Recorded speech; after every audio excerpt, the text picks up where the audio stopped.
안녕하십니까. 오늘은 400명, 구독자 400명을 축하해 주셔서 그 만원 받은 걸로 무화과 레어 치즈 케이크를 사왔습니다. 저는 무화과는 사실 즐겨 먹는 편은 아닌데, 제가 자주 가는 카페라고 해야 되나? 하여튼 아시는 분이 카페를 하고 계셔서 치즈케이크 뭐 있어요 하니까 이거 있다고 해서 사왔어요. 저는 베이크드 바스크 치즈케이크 원래 그런 거 이제 생각하고 있었는데 이게 있다니까 그냥 사왔습니다. 일단 맛을 바로 볼게요. 온전히 치즈네요. 레어 치즈. 오, 맛있다. 달다.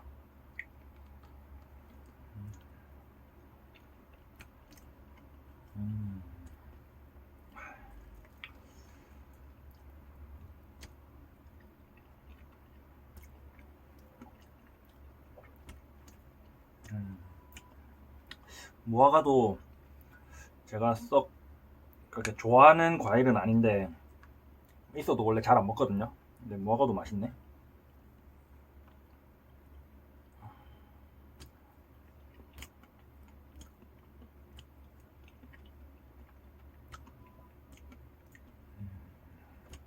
맛있다.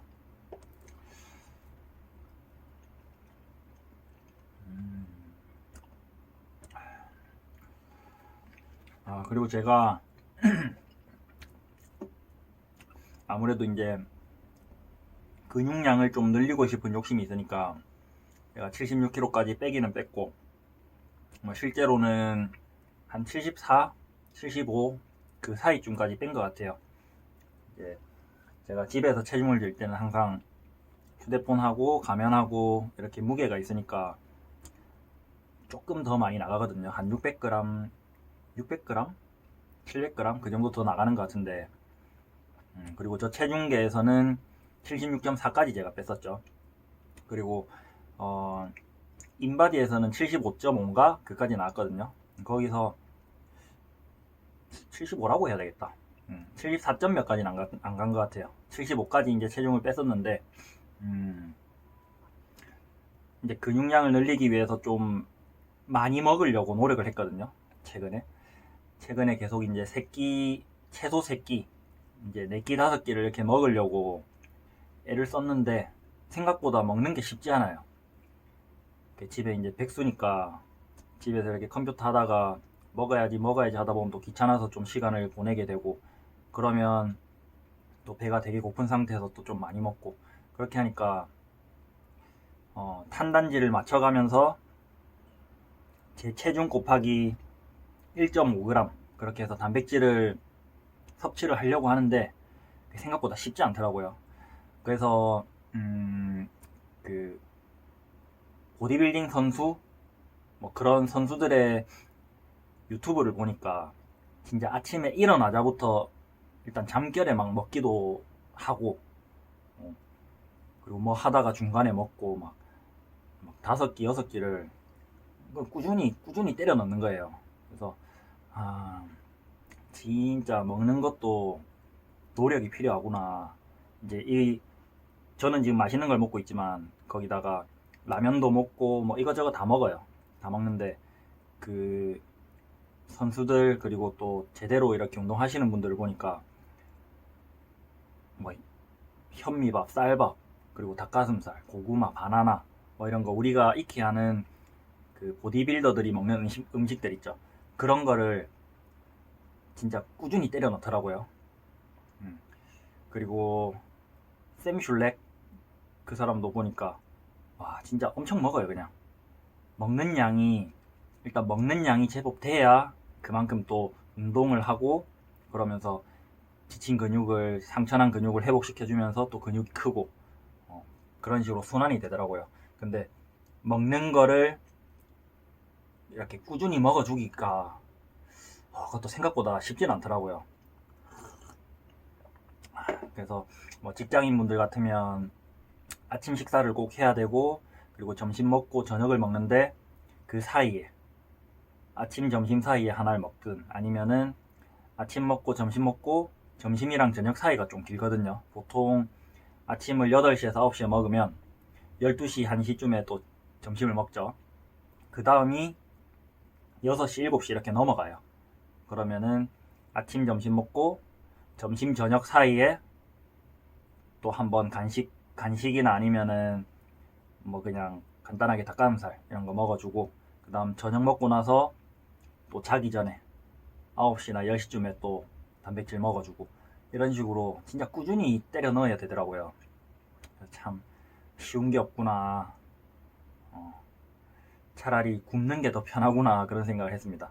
저는 오히려 그냥 한 끼 먹고 가만히 있으면서 안 먹는 게 훨씬 쉽거든요. 물론 직장 생활을 하면서 활동을 하면서 안 먹기는 어려운데, 가만히 있으면 진짜 안 먹기는 쉬워요. 그래서 오히려 먹는 게 좀 어려워가지고 요즘 잘 먹어주는 거에 대한 그 노력, 이런 거를 좀 느끼고 있습니다.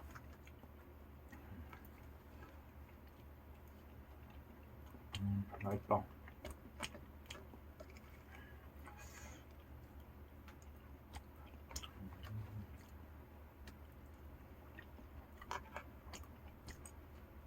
오늘은 지인 카페에 가서 이렇게 레어 치즈 케이크를 사는데, 내일도 먹고 싶은 생각이에요. 내일은 그 제리 치즈 케이크 있죠. 톰과 제리에 나오는 톰과 제리 아시려나? 톰과 제리 그래도 좀 유명해서 아실 것 같은데, 그 MZ분들은 톰과 제리 모를 수도 있지만, 톰과 제리는 너무 유명한가? 알려나? 하여튼 톰과 제리에 보면 그 만화 치즈 있잖아요. 그 만화고기처럼 만화 치즈도 있죠. 치즈 그 삼각형으로 생겨가지고, 이걸 무슨 모양이라 그러지? 원뿔형은 아닌데, 원뿔이 몰라. 하여튼 그 치즈, 조각 치즈에 구멍이 숭숭 뚫려 있는 그 만화에 나오는 그 전형적인 치즈 모양, 그 치즈를 파는 카페가 또 있더라고요. 그래서 거기 가서 한번 또 먹어보고 싶고, 그리고 좀 대형 카페가 또 있어요. 다른 카페인데, 대형 카페에 거기 바스크 치즈케이크도 맛있다고 해서 제가 이번에 치즈케이크 먹어야지 하면서 네이버 지도로 검색을 좀 했거든요. 그래서 또 조만간에 제가 생각했던 바스크 치즈케이크, 그것도 한번 먹어볼까 싶어요. 맛있다. 뭐 그러면 물론 이렇게 받은 거에서는 돈이 오버되긴 돈이 좀 오버되긴 하는데, 그래도 맛있으면 됐죠.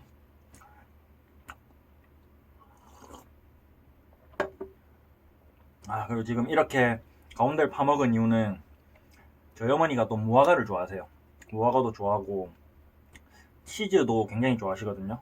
그래서 또 저는 이렇게 놀고 먹는 백수라서 정말 불효를 하고 있지만, 그래도 항상 뭐 나가서 맛있는 걸 사 먹을 때는 다음에 엄마랑 와서 사 먹어야 되겠다, 이런 생각을 좀 하는 효자 코스프레 뭐 이런 걸 좀 하기 때문에, 요것도 어머니 생각해서 좀 남기겠습니다. 남기는데 제가 2개를 먹고 하나를 줄까? 그래야 되겠다. 요만큼만 남겨주겠습니다.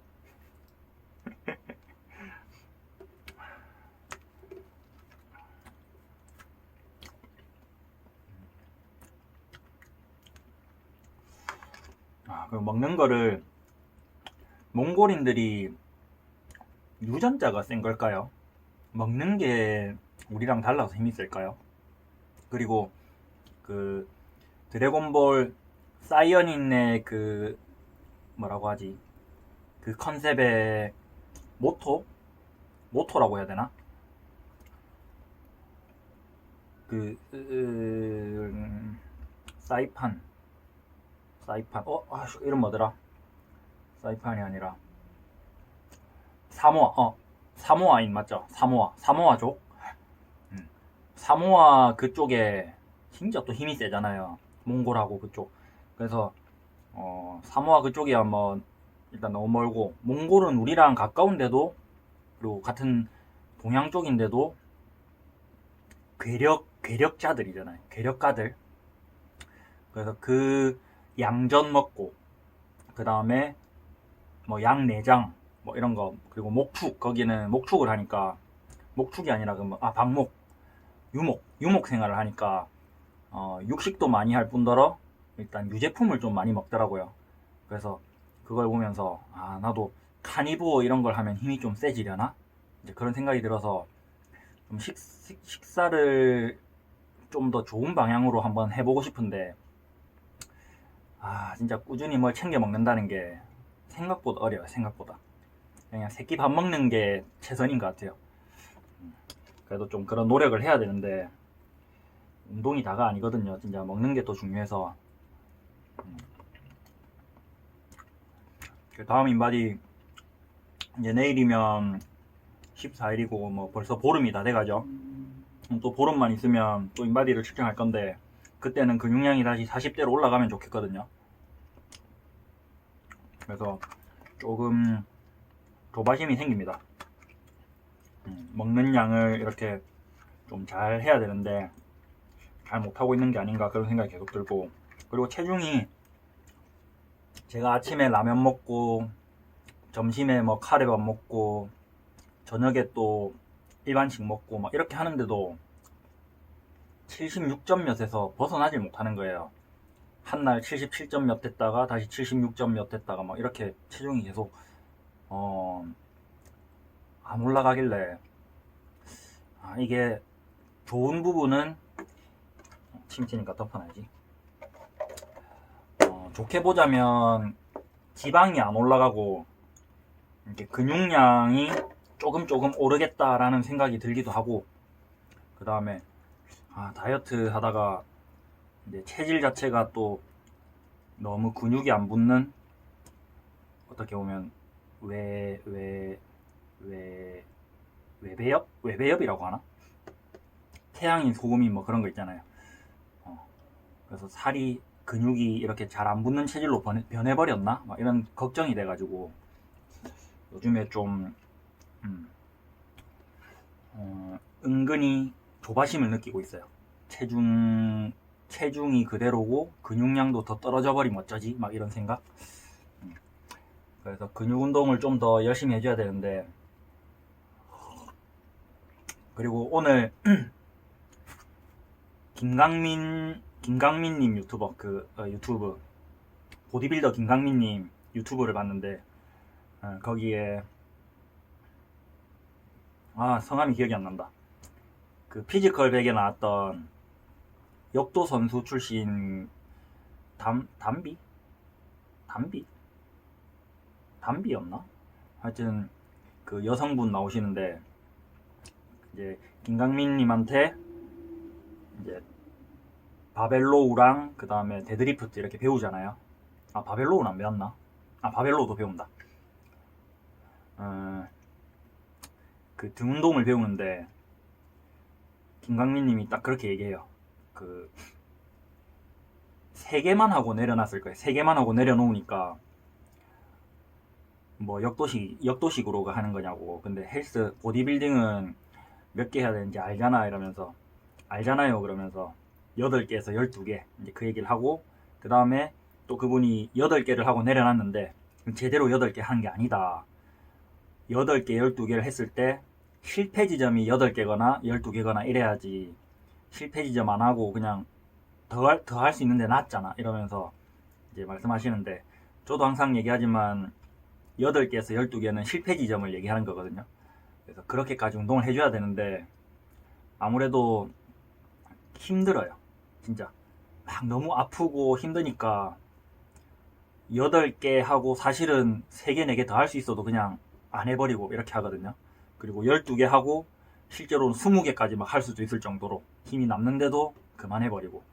그래서 제대로 하겠다 하면 진짜 실패 지점까지 8개, 못해도 10개 할 수 있는 무게로 8개 한다거나 그런 식으로 해줘야 되는데, 그게 진짜 쉽지 않아요. 쉽지 않아.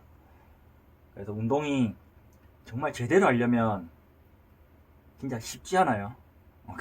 쉽지 않아 하니까 하하가 생각나는데, 맨날 쉽지 않아 막 그러고 있었는데, 어쨌든 쉽지 않은데, 그래도 이제 그거는 목적에 따라 좀 그런 거고, 보디빌딩을 제대로 하겠다 하면 정말 8개에서 12개 하면서 실패 지점까지 몸을 스스로를 몰아붙여야 되는데, 저는 그 정도까지 보디빌딩 관점에서 엄청 열심히 하려는 건 아니고, 이제 건강한 몸을 만드는 게 목적이기 때문에 그냥 적당히 이렇게 하면 되는 것 같거든요. 그 결과도 뭐, 어씨 뱃살, 어씨 살쪄 보이네. 어쨌든 뭐 이렇게 좀 긍정적으로 몸매가 계속 변화하고 있으니까 눈바디가 점점 좋아지고 있죠. 그래서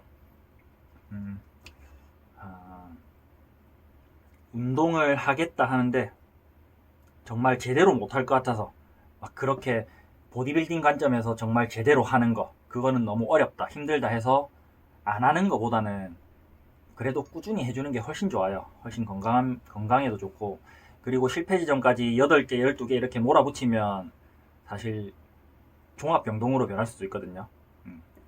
그래서 너무 무리하지 않고, 그럼에도 또 너무 안 하거나 너무 조금만 하지 않고 적당한 수준으로 이렇게 해주면 건강을 유지하거나 증진시키는 측면에서는 훨씬 좋으니까 다 같이 꾸준히 이렇게 운동해 주셨으면 좋겠습니다.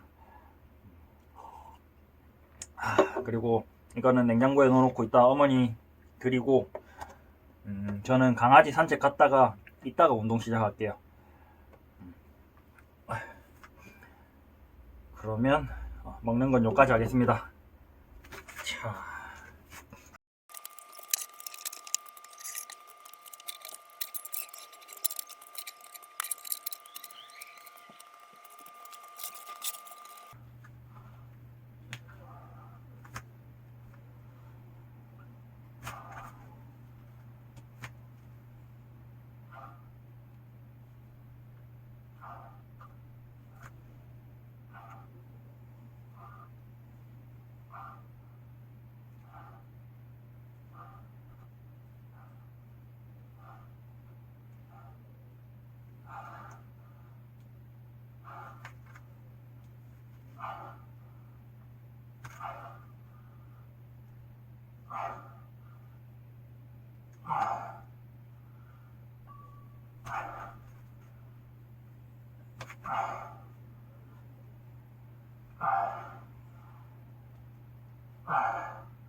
저번에 말씀드렸던 그 50kg 벤치프레스 많이 하기, 한 번에 많이 하기,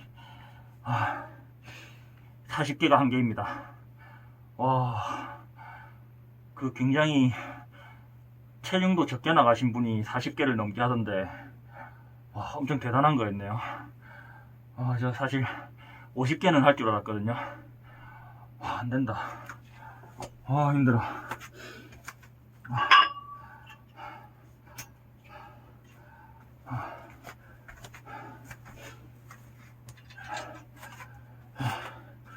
그리고 그 바벨도 뭐 정확히 몇 킬로인지 뭐 조금 설명이랑 좀 다르다고는 하던데, 이거는 실제로 지금 10, 20, 30, 40, 47 마구리까지 해서 뭐 대충 48kg 되는 것 같아요.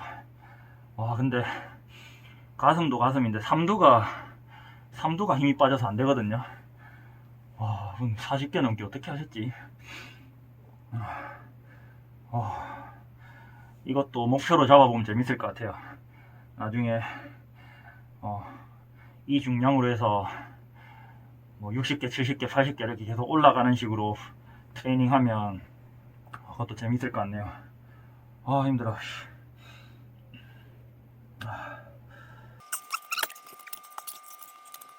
방금 무게에서 15kg 올라갔습니다. 그러면 뭐 대충 50 잡고 48이었지만 50 잡으면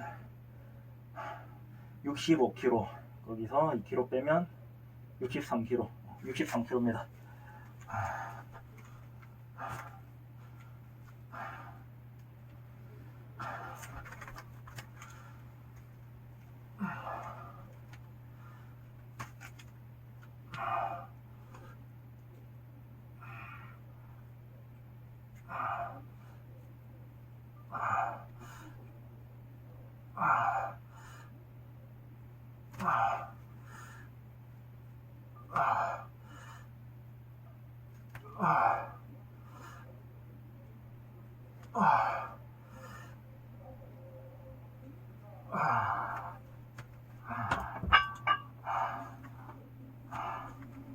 어우,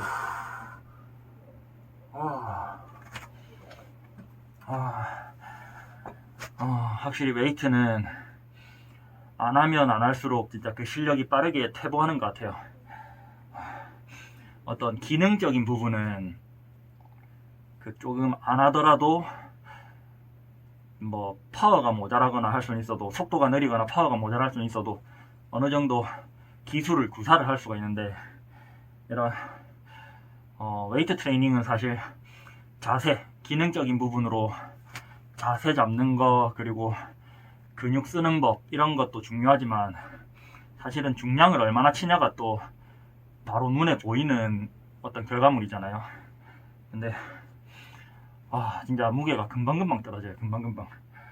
제가 한때는 그래도 작년에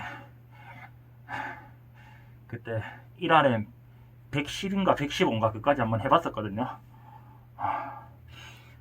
근데 지금 너무 떨어진 게 느껴지네요. 그래서 1RM 측정하면 지금은 85 정도 하려나. 체중은 좀 넘길 것 같은데, 체중은 지금 바로 넘겨도 되겠다. 지금 10kg 더 올릴 수 있거든요. 10kg 더 올려서 한번 해보고.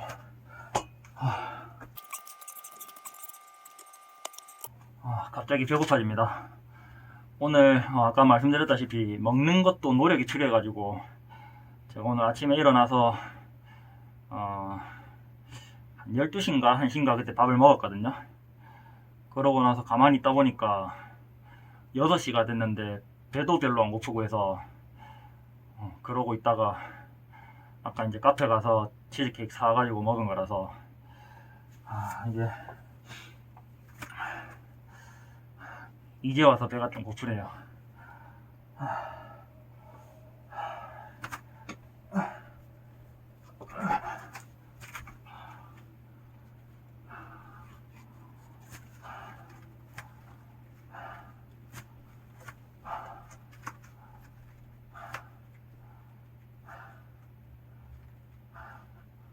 아, 73kg입니다. 73kg. 마구리가 1kg 되겠죠. 이따가 음식 그거 2kg까지 측정되는 건가? 하여튼 그걸로 한번 재봐야 되겠다. 이따가. 자, 일단은 73kg라고 생각하고 가겠습니다. 73kg 가자.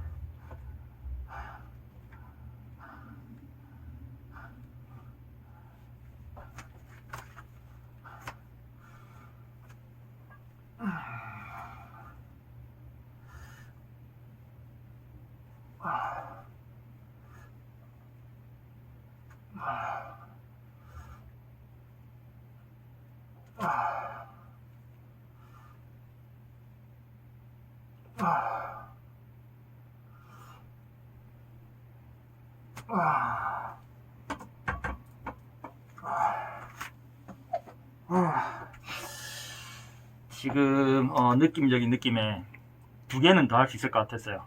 근데 혼자 할 때는 깔릴 거 생각해야 되죠. 깔리면 구해줄 사람이 없어요. 그래서 적당히 한 힘을 10%에서 20% 정도 남겨두고 그렇게 나왔습니다. 이 무게로 계속 하면 될 것 같아요. 방금 몇 개 했지? 5개 했나? 대수가 기억 안 나네. 이 무게로 계속 하면 되겠다.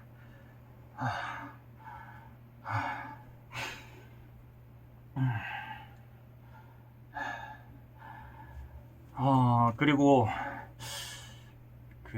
이번 올림픽도 마찬가지고 세계 선수권 대회도 마찬가지, 아시안 게임도 마찬가지.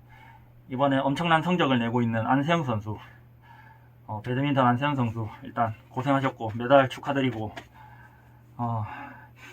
논란이 많죠. 배드민턴 협회하고 논란이라기에는 좀 그렇고 어쨌든 좀 이슈가 되고 있는데, 협회가 일단 한 세트 하고, 좀 불편한 주제인데 그래도 제 생각을 조금 말씀드리고 싶어서 한 세트 하고 나서 한번 말해 보겠습니다.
우리나라 체육협회가 좀 그래요. 체육협회가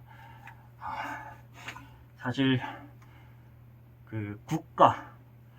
국가로서, 국가의 어떤 행정기관으로서 감독은 받기는 받아요. 관리 감독을 받고, 그리고 뭐 감사도 당하고 하긴 하는데, 근데 실제로 종목별 협회는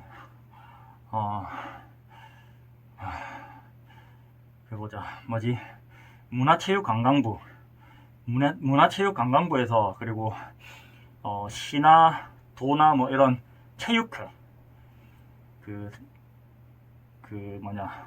국가에서 아예 고용을 하고 이렇게 운영을 하는 체육회에 딸려 있는데, 사실 보면은 사기업에 가깝거든요. 그래서 이제 제가 배드민턴이나 테니스, 뭐 좀 메이저 종목, 축구 뭐 이런 메이저 종목에 대해서는 겪어본 적은 없는데, 메이저가 아닌 좀 비인기 종목 협회를 대충이나마 이렇게 좀 봤거든요. 저도 거기서 뭐 일을 하거나 뭐 행정을 이렇게 본 건 아닌데, 근데 돌아가는 시스템을 보니까 사실은 협회장이라는 사람들은 그냥 후원을 많이 한 사람일 수 있어요. 후원을 많이 한. 그리고 후원을 하고 하다 보면 회장이 되는 거죠. 추대되는 거죠. 그리고 내규에 따라서, 연맹 정관에 따라서 뭐 연임을 못 한다거나 뭐 이런 조건은 정하겠지만, 제한을 둘 수는 있겠지만, 사실은 그냥 운동 좋아서 돈 많이 쓴 사람, 이런 사람들이 협회장을 보통 하거든요. 그리고 규모가 커지다 보면 이제 배드민턴 협회나 축구 협회 이런 것처럼 규모가 큰 협회는 뭐 아무래도 뭐 인재도 좀 더 쉽게 뽑겠죠. 그리고 뭐 면접을 보거나 지원을 받아서 그리고 공고 모집을 내서 이런 식으로 할 수도 있겠지만, 근데 규모가 작은 협회를 보면 그냥 주먹구구식으로 운영하거든요. 뭐 체육회에서 지원을 받아서 그 다음 그 협회장이나 아니면은 지역협회, 그 산하협회를 또 둘 수가 있어요. 그래서 배드민턴 협회 아래 뭐 서울시 배드민턴 협회가 연맹이 있을 수 있고, 그 다음 서울시 배드민턴 연맹 아래 뭐 구로구 배드민턴 연맹, 그 밑에 구로구 밑에 또 무슨 시연 그 동연맹 뭐 이런 게 있을 수도 있거든요. 이제 그런 식으로 쭉 이렇게 피라미드식으로 돼 있는데, 그 연맹장, 그래서 무슨 뭐 구로구 연맹대 이런 식으로 대회를 개최하고, 그러면 그 대회를 개최할 때 그 참가자들 회비 더하기 체육회에서 받는 지원금 더하기 연맹 그 협회장 찬조금, 그리고 또 이사들 찬조금, 그 다음에 그 협회 운영비로 이사들한테 또 돈을 그 연납을 받아요. 연회비를 또 받아서 뭐 그런 거 이제 있는 돈, 모여있는 돈 가지고 대회를 열고 하는 거예요. 그러면 대회 장소 구하고, 그 다음에 뭐 점심 식사, 그리고 그 상품 이런 것까지 운영비를 그렇게 쓰게 되고, 그 다음 심판들도 그날 심판비를 줘야 되죠. 심판, 그 다음 운영을 원활하게 하기 위해 또 운영비. 이렇게 하면 그냥 돈 많은 사람이 필요해요. 뭐 행사를 하려고 하면 무조건 찬조를 받아야 되고 기부를 받아야 되고 이런 식이라서, 그래서 협회장은 보면 보통 돈 많은 사람이 자기 돈 써서 하는 거예요. 근데 문제가 이제 거기서 오는 거죠. 일단 한 세트 하고.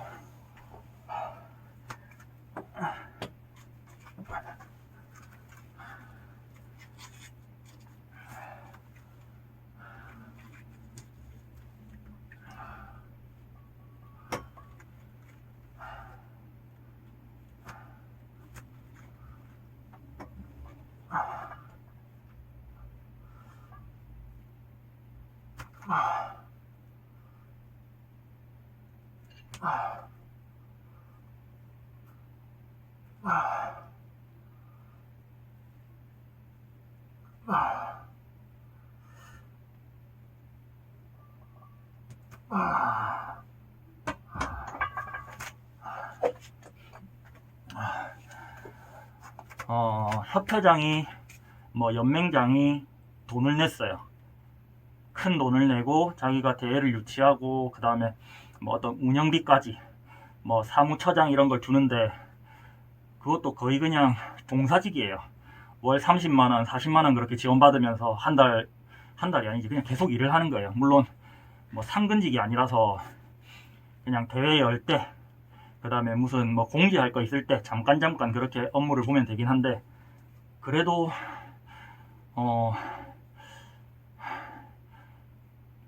그래도라긴 좀 그렇나. 하여튼 뭐 그 연맹 회장이 돈을 많이 내야 되는 거예요. 근데 자기가 돈을 내고 운영을 하는데 그 돈으로 뭘 하면 또 체육회의 관리를 받아야 되고 감독을 받아야 되고, 이제 그런 데서 이제 좀 문제가 생기죠. 내 돈 가지고 뭔가를 하는데 이제 법인처럼 운영이 되는 거예요. 그런 식이고, 또 하나 문제는, 그런 어떻게 보면 사기업인데 국가 행사를 자기들이 자주우지까지는 아니에요. 근데 어느 정도 입김이 들어갈 정도로 파워가 있는 거예요. 그래서 뭐 선수권 대회 이런 걸 해도 그렇고,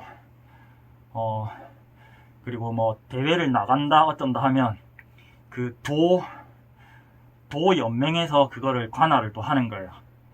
그래서 우리 전국체전을 하면 서울시, 이제 광역시들, 그리고 뭐 경상남도, 뭐 전라남도, 충청남도 뭐 이런 식으로 이제 도 단위로 참여를 하잖아요. 그러면 뭐 가령 강원도 뭐 체육회, 아니면은 강원도 무슨 연맹 이런 데서 그 선수들 뭐 추첨, 토너먼트 추첨도 하고 뭐도 하고 그 다음 선수들 지원도 하고 다 하는 거예요.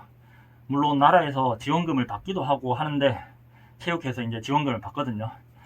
뭐 선수에 대한 어떤 뭐 거마비 이런 것도 있고 그 왔다 갔다 차비 그 다음에 뭐 어떤 여러 지원을 하지만 근데 그 행정에 지원금을 받아서 어떤 행정을 하는 거에 선수들이 자기들이 직접 할 수는 없잖아요. 그렇다 보니까 그 연맹에서 그 사무를 봐주거든요.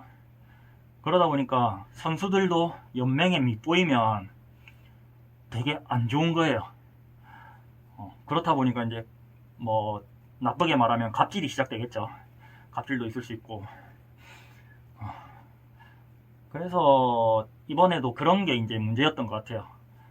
연맹 입장에서는 우리가 있어서 선수 너네가 뭐 있을 수 있는 거다 이런 식으로 뭐 생각을 할 수도 있고, 근데 안세영 선수는 억울하죠. 자기 노력으로 이렇게 실력을 갖추고 대회를 나가고 입상을 하고 했는데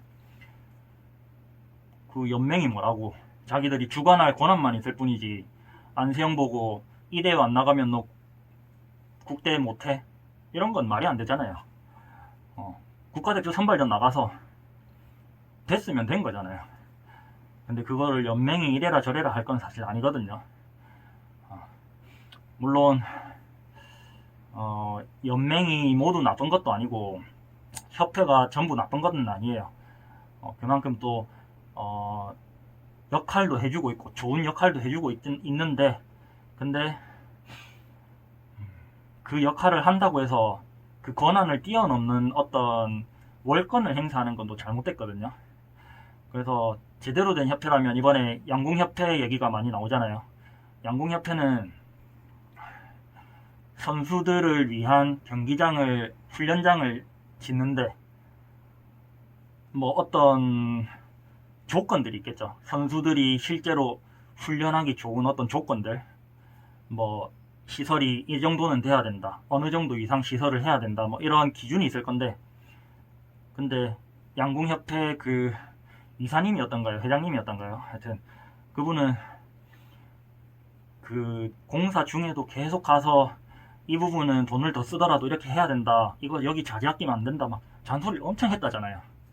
근데 제가 아는 어떤 협회는 나라에서 지원금을 받아서, 그 다음 협회 뭐 이런 또 기부금 이런 거 받아서 그 예산을 가지고 공사를 하는데 그 공사 비용 빼먹다가 걸리고 이랬거든요. 그러니까 결국에는 협회도 연맹도 사실 이렇게 돌아가는 게 맞긴 맞아요. 왜냐면 뭐 모든 종목을 국가가 또 다 공무원 고용해가지고 그 비인기 종목에 또 시마다 도마다 막 다 배치해놓고 인력을 낭비하는 것도 좀 그렇잖아요. 그래서 어느 정도 동호인들이 모이면 거기서 뭐 연맹이 나오고 그 다음 협회로 발전하고, 그걸 또 이제 발전했으니까 덩치가 커졌으니까 그거를 나라에서 관리를 하고 이런 식으로 하는 게 맞는데, 근데 그 자리에 앉은 사람이 나쁜 마음을 먹으면 우리가 흔히 말하는 뭐 빙신연맹이나 뭐 그런 식으로 되겠죠. 그래서 참 안세영 선수 마음고생 진짜 많았을 것 같아요. 뭐 사실 그렇잖아요. 국가대표라고 해서 나라를 위해서 운동하는 선수가 저는 있다고 생각 안 하거든요. 나라를 위해서 운동한다? 저는 지금 체제 전쟁이 끝난 이후로는, 그리고 송기정 선수한테는 정말 감사하죠. 진짜 우리나라를 위해서 일장기를 달고 뛰었지만 그래도 진짜 일장기인 게 부끄러워서 고개 숙였고, 그 다음 우리나라 대한민국으로서 출전해서 메달을 땄을 때 또 누구보다 기뻐했고, 그런 애국심이 있는 사람도 물론 있고, 근데 운동선수분들한테, 진짜 국가대표분들한테 이렇게 말하면 정말 죄송한데, 국가대표, 우리나라를 위한 국가대표는 저는 없다고 생각하거든요. 뭐 손흥민 선수도 우리나라를 위해서 참 마음을 써주는 것도 알고 고맙곤 한데, 근데 국가대표라는 타이틀을 위해서 뛰는 선수들이 상당수예요, 상당수. 이거는 논란이 될 수 있겠네요. 제가 뭐라고 이렇게 폄하하면은 안 되는데, 근데 그냥 저는 그렇게 생각해요. 이게 논란이 돼도 어쩔 수가 없는데, 정말 나라를 위해서 운동하고, 내 재능을 나라를 위해 쓸 거야. 그래서 나는 무조건 우리나라에 메달을 따주겠어. 이런 선수는 전 없다고 봐요. 그냥 내 커리어. 내가 이번에 대회 나가서 금메달 따야지. 나 올림픽 메달리스트 돼야지. 나 연금 받아 먹어야지. 이거까지는 좀 그렇고. 병역 면제돼야지. 특히 그런 논란 많았었잖아요. 야구 종목에서도 그렇고. 그렇기 때문에 정말 안세영 선수도 물론이고 이번에 메달 따신 분들도 마찬가지, 그 다음 국가대표로서 그 올림픽에 참가하셨던 모든 분들 고생하셨고 정말 뭐 대단하시고 존경스럽고 한데, 근데 국가대표라고 해서 국가를 위해서 뛰었다고 저는 생각은 안 하거든요. 일단 그런 부분에서 협회도 마찬가지죠. 이 어떤 종목의 발전을 위해서 처음에 시작은 했겠지만 지금은 변질이 된 거예요. 그래서 협회가 곧 나다. 그냥 내가 협회장, 연맹장으로서 그냥 떵떵거리고 싶을 거예요. 그냥 내 협회, 내 연맹, 이 꼴을 그냥 나. 그래서 이런 문제가 생기는 거겠죠. 그래서 이번에 양궁협회 정말 좋은 사례를 남겼죠. 진짜 선수들을 위해서, 진짜 그 종목을 위해서.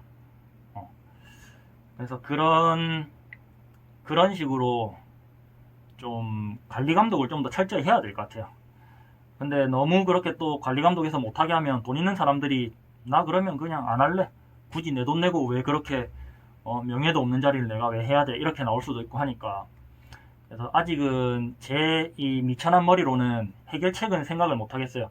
어떻게 그걸 바로 잡아야 될지, 개선해야 될지 그까진 잘 모르겠는데, 뭐 국가에서 진짜 뭐 올림픽 메달리스트라거나 정말 열정이 있는 선수였던 선출들, 이런 사람들을 가령 예를 들자면 장미란 선수처럼, 장미란 선수가 역도를 위해서 지금 또 후학 양성을 지금 하고 있잖아요. 그런 것처럼 이제 정말 그 종목에 열심히 해봤고, 그리고 훈련을 하면서 그 다음 선수 생활을 하면서 모자랐던 부분, 좀 필요했던 부분을 후배 선수들한테 또 이렇게 베풀 수 있는 그런 사람들이 그 자리에서. 근데 또 그렇게 되면 너무 선수들만 챙기는 게 되고 우리 동호인들이 또 배척받겠죠. 제가 겪어본 바로도 선수 출신 사람들은 전부 다는 아니에요. 전부 다는 아닌데 한 10중 7, 8 정도는 선수 마인드가 너무 강해서 동호인들의 어떤 즐거운 생활 스포츠, 생활 체육을 좀 이해를 못하는 경우가 많거든요. 무조건 열심히 해라. 왜 운동 안 하냐? 그냥 갈구기만 하고 그런 선수도 많기 때문에, 그래서 제 미천한 머리로는 사실 해결책을 못 찾겠어요. 생활체육의 활성화도 당연히 생각해야 되고, 그 다음 엘리트 선수들의 어떤 지원도 좀 더 보강해야 되고, 이런 식으로 생각할 점이 많은데 그만큼 또 예산도 많이 들어가겠죠. 근데 그 예산을 어디서 가져와서 누가 집행하느냐, 이런 부분에서 참 문제가 많기 때문에 그래서 그런 논의가 좀 더 됐으면 좋겠어요.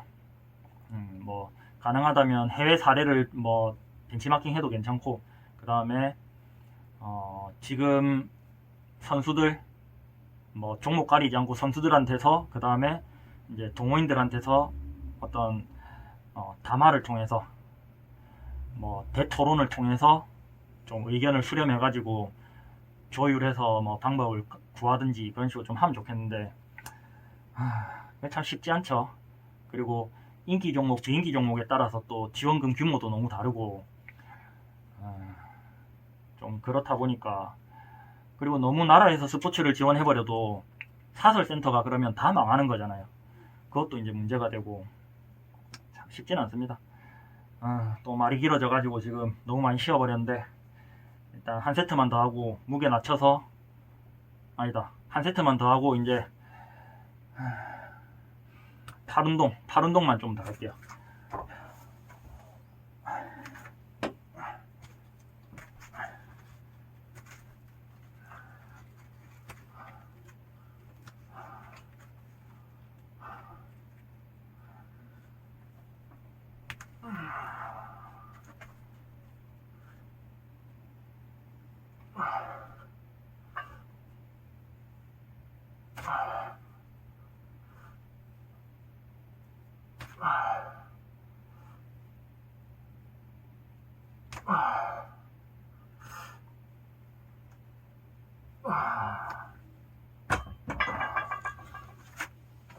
우차.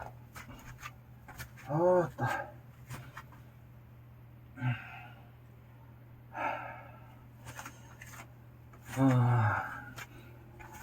그리고 뭐 제 영상이 파급력이 있는 건 아니겠지만, 일단 국가대표가 거의 대부분이 애국심이 없을 거다라는 부분 좀 뭐 이렇게 좀 너무 극단적으로 말씀드려서 죄송하고, 근데 저는 애국심이 그렇게 생각해요. 사실 우리 애국심 별로 없잖아요. 저도 애국심은 별로 없거든요. 근데 애국심이라기보다는 그냥 내가 속해 있는 어떤 집단에 대한 충성심, 아니면은 그냥 좋아하는 마음, 애사심, 애국심 마찬가지죠. 그래서 그러니까 우선은 나라는 사람, 그리고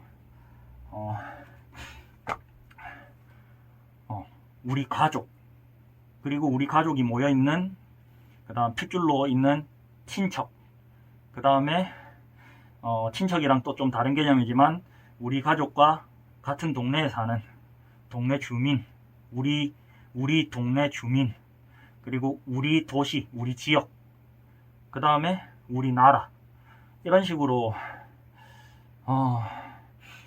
같은 대한민국 국민이지만 우리가 어떤 연고에 따라서 또 싸우기도 하잖아요. 전국체전을 하면 가령 서울과 제주시가 붙는다 그러면 서울 시민은 서울 응원하고, 그러면서 또 제주 선수들 욕도 하겠죠.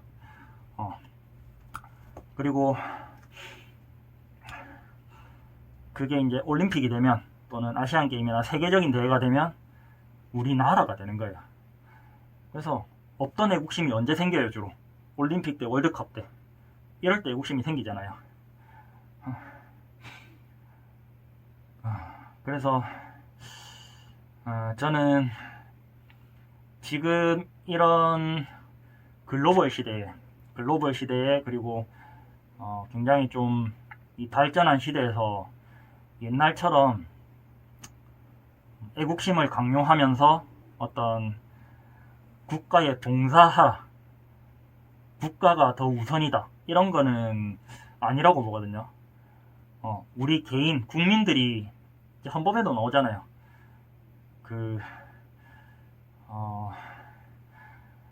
국민으로부터 나온다. 그 뭐지? 헌법 제1조 대한민국은 민주공화국이고 모든 주권은 뭐 국민으로부터 나온다, 이렇게 하나? 알았는데.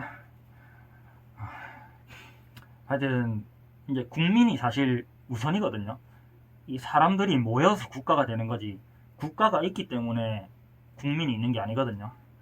그래서 우리가 필요할 때는 이렇게 나라를 위해서 같이 힘을 합치면 되는 거고, 근데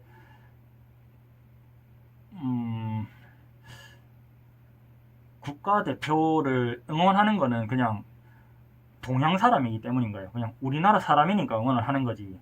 그 다음에 뭐 이왕이면 우리나라가 메달 더 따면 좋은 거고, 이런 건데 그거를 애국심으로 다 뭉뚱그려서 국가대표한테 애국심을 강요하는 것도 사실 저는 아니라고 봐서, 그래서 국가대표라고 애국심이 있는 건 아니다라고 이렇게 말씀드렸는데, 이게 좀 죄송스럽네요. 제가 T라서 그렇게밖에 말을 못하나 봐요. 하여튼 뭐 T라서 정말 죄송합니다. 말을 좀 재수없게 해가지고 정말 죄송합니다. 우선 운동 마저 할게요. 가슴 운동 요까지 할 거고, 제 약한 부분 이두 운동 좀 하겠습니다.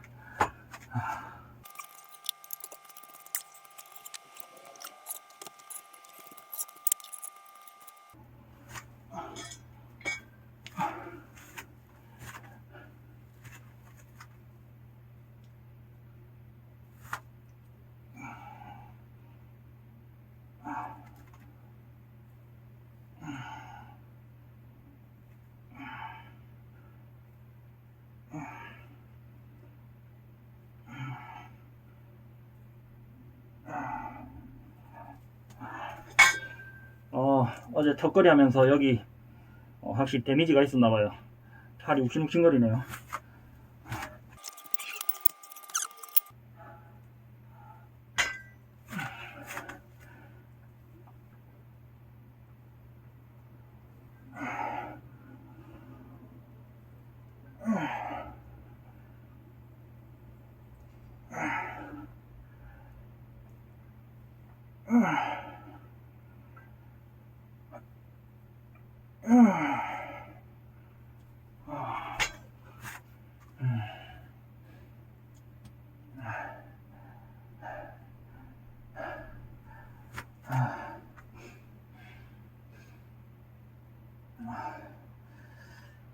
체중이 몇일지 궁금하네.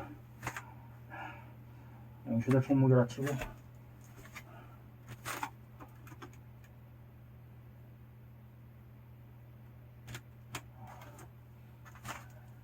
(76.6이네요) 요즘 끼니를 좀 챙겨 먹는 편인데도 체중이 그렇게 빨리 안 늘어요. 그래서 체지방 합성은 잘 안 되고 있고 근합성만 되고 있는 게 아닌가, 그런 좀 행복한 상상을 해봅니다. 행복회로 돌리는 거예요.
여기까지. 오케이, 오늘 여기까지.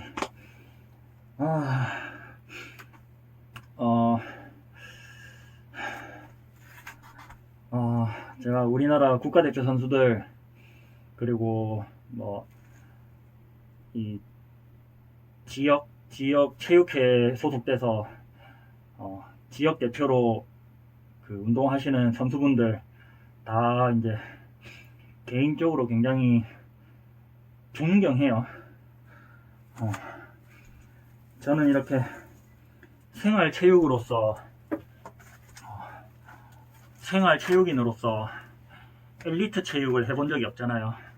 그래서 정확하게 몰라요. 정확하게는 이 엘리트 체육인들이 얼마나 힘들게 훈련을 하고 자기 어떻게 보면 분야죠, 분야. 그리고 자기 일에 얼마나 열심인지 정확히는 모르지만, 그래도 대표를 한다는 거는 상위 1% 안에 들어간다는 소리죠.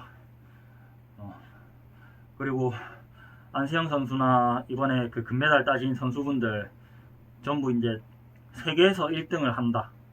그거는 상위 0.000 몇 프로 이렇게 되겠죠. 0.00001%, 60억 분의 1이라 치면 0.00000000 뭐 이렇게 되겠죠. 그래서 굉장히 대단한 사람들이고, 그리고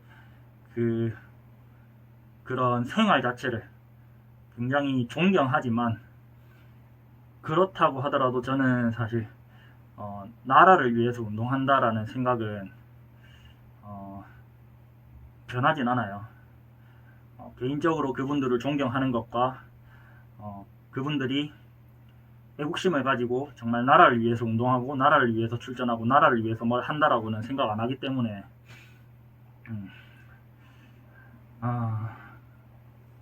물론 또 그런 소속감을 가지고 대표로서 나가면 대표기 때문에 생기는 뭔가 어떤 의무감이나 책임감이 있어요.